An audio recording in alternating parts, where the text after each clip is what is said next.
बिस्मिल्लाहिर्रहमानिर्रहीम। अस्सलाम वालेकुम। इजी होम्योपैथी में हमारा आज का जो टॉपिक है वो है ऑस्टियोप्रोसिस। ऑस्टियोप्रोसिस को हड्डियों का भुरभुरापन भी कहा जाता है। तो आज हम देखेंगे कि हड्डियों के भुरभुरेपन के लिए हमारे पास होम्योपैथी में क्या मेडिसिन है।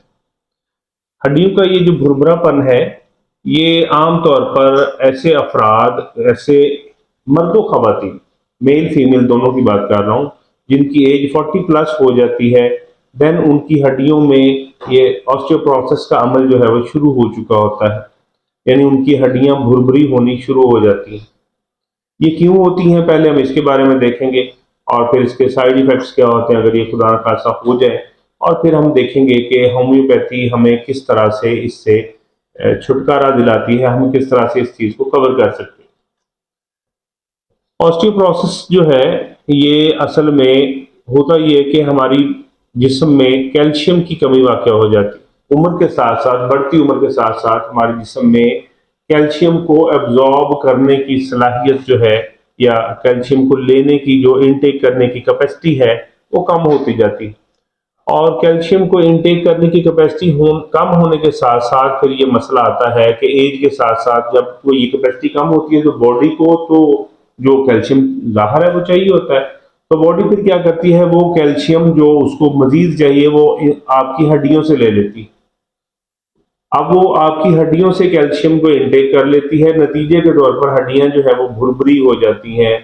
बज़ाहिर तो ठीक रहती है लेकिन वो वीक हो जाती, इतनी वीक हो जाती हैं कि अचानक से कोई हल्की फुल्की सी चोट लगी, या खुदा ना खास्ता कोई बूढ़ा आदमी है, थोड़ा सा ही वो कहीं ऐसे ठेस लगी, गिरा, फ्रैक्चर हो गया, या कोई और इस तरह के छोटे छोटे मसाइल, मसलन हड्डियों में दर्द होना, चलते फिरते पाँव की हड्डियों में दर्द होना, घुटनों में दर्द होना, हाथों के जॉइंट्स जो हैं इनके अंदर, कोहनियों के अंदर, ये इन सब में पेन होना, सीधा ना चला जाना, ये सारी जो चीजें हैं ये ऑस्टियोप्रोसिस की निशानियां हैं।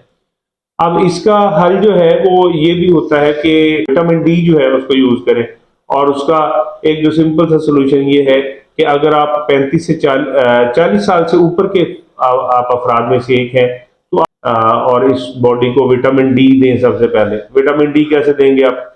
विटामिन डी आप देंगे धूप में हल्की हल्की वॉक करके। मॉर्निंग वॉक अगर आप करनी शुरू कर दें, नहीं करते तो हल्की फुल्की करनी शुरू कर दें, 10-15 मिनट 20 मिनट धूप में वॉक करें, और तो वो आपका जो है मसला हल हो जाएगा। लेकिन अगर खुदा न खास्ता ऐसा हुआ है कि आप ऑस्टियोप्रोसिस का शिकार हो चुके हैं, तो फिर तो अब आपसे चला भी नहीं जा रहा होगा।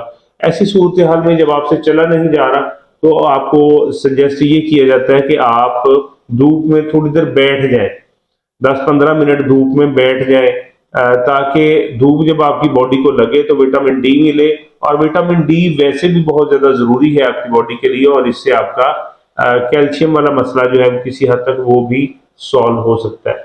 अच्छा, ये तो हो गया, लेकिन इसके साथ साथ जो है हम क्या करें ऐसा कि हमें इन दर्दों से, इन जोड़ों की दर्दों से, इन ऑस्टियोप्रोसिस के मसाइल से, चलने फिरने से, हड्डियों की दर्दों से छुटकारा मिल जाए। तो इनसे छुटकारा लेने के लिए होम्योपैथी आपको बिल्कुल अकेला नहीं छोड़ती। बहुत अच्छी मेडिसिन है हमारे पास, और उस मेडिसिन का नाम है सिम्फाइटम। सिम्फाइटम आपने लेनी है 30 की पोटेंसी के अंदर। और अगर तो आप शिकार हो चुके हैं, आप ऑस्टियोप्रोसिस का शिकार हैं, आपके एज 40 साल से ऊपर है, अब जाहिर इसका कोई एक तो ये कि हम टेस्ट करा के देख लें, लेकिन अगर आप टेस्ट नहीं करवाना चाहते तो आमतौर पर मैंने आपको बताया 40 साल से ऊपर आपकी जब एज चली जाती है तो ऑस्टियोप्रोसिस का अमल शुरू हो जाता है। दूसरा, अपने खाने पीने में जरा चीजों को बेहतरी लाए, दूध की थोड़ा सा जो इंटेक है उसका किया करें। और तीसरा ये मैं आपको बता रहा हूँ सिम्फाइटम। सिम्फाइटम 30 अपने लेनी है। अगर आप शिकार है, पेशेंट है, आपने लेनी है सुबह शाम 1/4 गिलास पानी के अंदर 5 कतरे, हफ्ते में 3 दिन, एक दिन छोड़ के आप एक दिन लेंगे। और अगर आप शिकार नहीं है, खुदा आप इस मर्ज में मुब्तला नहीं हुए, जो बहुत अच्छी बात है, तो फिर ये चाहिए आपको कि आप इसको प्रिकॉशन के तौर पर इस्तेमाल कर सकते हैं सिम्फाइटम को, ताकि आपका ये जो हड्डियों का मजबूती वाला अमल है ये चलता रहे। क्योंकि हड्डियां मजबूत होंगी तो आप मजबूत रहेंगे, और आप मजबूत रहेंगे तो आप अपने रोजमर्रा रूटीन की लाइफ के काम बाकी सारे काम आसानी से, तेजी से, बेहतरी से कर सकते हैं। क्योंकि आपकी हड्डियां कमजोर हैं तो आप बैठ नहीं सकते सही तरह से, आप चल नहीं सकते, आप इवन के लेट नहीं सकते, आप खड़े नहीं हो सकते, कुछ भी नहीं कर सकते अगर आपकी हड्डियां कमजोर हैं तो खैर, अगर आप पेशेंट नहीं है तो फिर ये बहुत अच्छी निशानी है और आप प्रिकॉशनरी इसको इस्तेमाल करना चाहते हैं। आप सिम्फाइटम को लेंगे, हफ्ते में सिर्फ एक दिन ले लें, हफ्ते में सिर्फ एक बार इसके 5 कतरे 1/4 गिलास पानी के अंदर किसी भी टाइम पे आप ले लें। और इसके साथ साथ मैं आपको रिकमेंड करूंगा दूसरी मेडिसिन जो इस हवाले से इसके साथ साथ आपको सपोर्ट करेगी हड्डियों के लिए, वो है कैलकेरिया फॉस। कैलकेरिया फॉस आपने लेनी है 6x के अंदर, टैबलेट्स मिलेंगी आपको। कैलकेरिया फॉस लेनी है 6x में, टैबलेट्स में लेंगे और ये 4 टैबलेट्स हफ्ते में एक दिन आपने जुबान में रख लेनी है या मुंह में डाल लेनी है, चूस लेंगे तो ये मसला आपका हल हो जाएगा। अगली वीडियो में किसी नए मसले के साथ, चंद नई अलामत के साथ आपकी खिदमत में हाजिर होऊंगा। तब तक के लिए इजाजत दीजिए। अल्लाह हाफिज।